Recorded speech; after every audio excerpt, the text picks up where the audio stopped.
5 trabalhadores que podem ter direito ao adicional de insalubridade em 2026. Um vídeo aqui muito importante para aquelas pessoas que recebem insalubridade. Você trabalha exposto a produto químico, ruído, calor, agentes biológicos ou outras condições prejudiciais à sua saúde? Então presta atenção, porque talvez você esteja trabalhando em uma condição insalubre e nem saiba que pode existir direito ao adicional. E tem mais, muita gente está compartilhando uma informação dizendo que existem trabalhadores que recebem 607 de insalubridade em grau máximo. Mas existe um detalhe importante, esse valor está desatualizado para 2026. E hoje eu vou explicar isso e mostrar 5 situações de trabalho que podem gerar direito ao adicional de insalubridade. E fica até o final, porque eu também vou explicar por que simplesmente ter uma determinada profissão não significa automaticamente que você tem direito ao adicional. Primeiro, vamos falar do valor, que está desatualizado, que tem um vídeo aí que está desatualizado. A partir de janeiro de 2026, o salário mínimo passou a ser de R$ 1.621. A NR15 trabalha com 3 graus de insalubridade, 10% para grau mínimo, 20% para grau médio e 40% para grau máximo. Isso é a NR apontando esses percentuais. Então, fazendo apenas a conta de 40% sobre 1.621, chegamos a 648. Ou seja, aquele valor de 607 que aparece em algumas publicações correspondente ao salário mínimo de 2025, e não é o valor de 2026. Mas atenção, essa conta não significa que todo trabalhador em atividade insalubre receberá automaticamente R$ 648,40. A forma de cálculo e a base aplicável precisa ser analisada de acordo com a legislação, decisões judiciais e quando houver normas coletivas, acordo coletivo. Agora vamos aos exemplos. Trabalhadores expostos a ruído. Primeiro exemplo, o trabalhador que fica exposto a níveis elevados de ruído tem direito. Pode ser o caso de determinados operadores de máquina, trabalhadores de indústria, construção civil e outras atividades. Mas atenção, não basta trabalhar perto de uma máquina barulhenta. É preciso verificar os níveis de exposições e os critérios previstos na NR15. A própria norma possui um anexo específico sobre limites de tolerância para ruído contínuo ou intermitente. Por isso, o trabalhador precisa olhar para a condição real do ambiente de trabalho. 2. Trabalhadores expostos a agentes químicos. É o segundo exemplo. Trabalhadores expostos a determinados produtos químicos. Isso também pode dar direito, porque aqui podemos ter situações envolvendo atividades industriais, pinturas, manipulação de determinados produtos e outros ambientes nos quais existe exposição a agentes químicos previstos na norma, na NR15. E novamente, não é simplesmente porque a pessoa trabalha com produto químico que automaticamente receberá os 40%. A NR15 estabelece critérios. Tem critérios específicos para os agentes químicos. E dependendo do agente e da exposição, o grau pode ser diferente. 3. Trabalhadores expostos a agentes biológicos. É o terceiro exemplo. Trabalhadores que têm contato com agentes biológicos.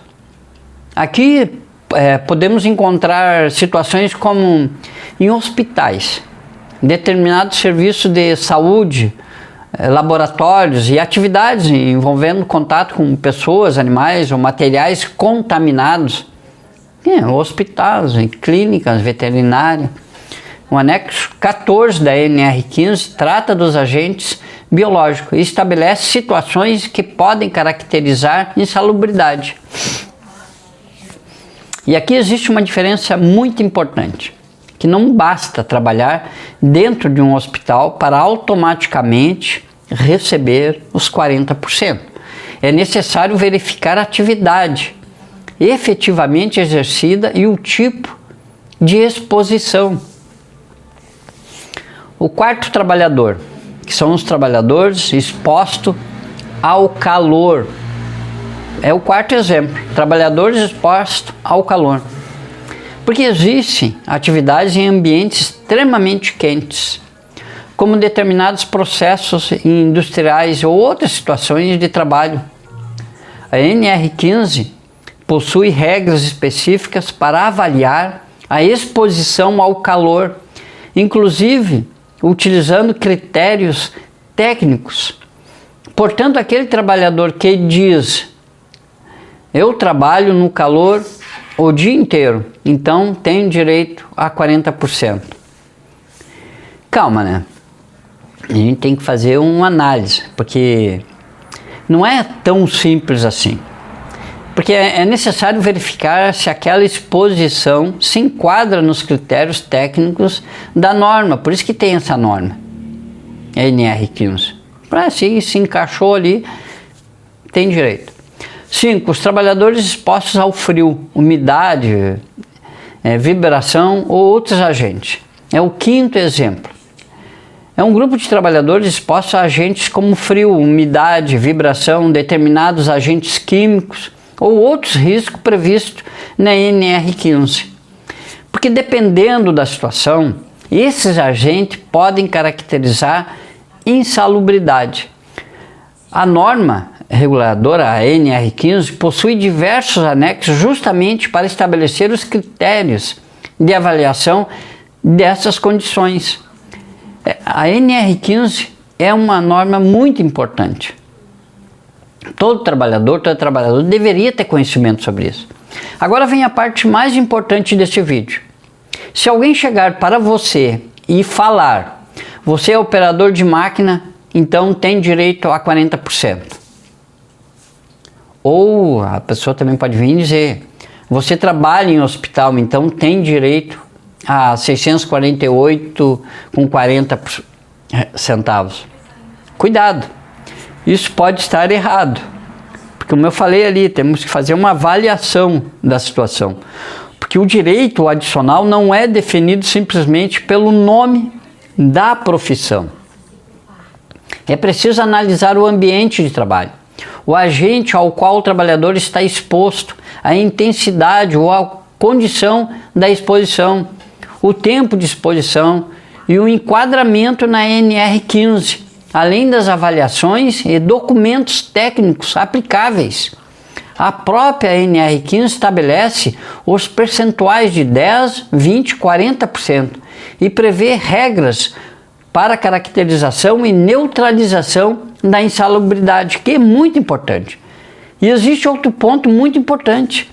Se a empresa fornece equipamento de proteção individual, isso também precisa ser analisado. Porque dependendo da situação, medidas de proteção podem eliminar ou neutralizar a insalubridade. Mas mesmo assim tem que ser feita uma perícia. Portanto, não basta simplesmente a empresa dizer: eu dei o equipamento, então acabou o adicional. Opa, não é bem assim também, né? Também não basta o trabalhador dizer: eu uso um equipamento, então tenho direito.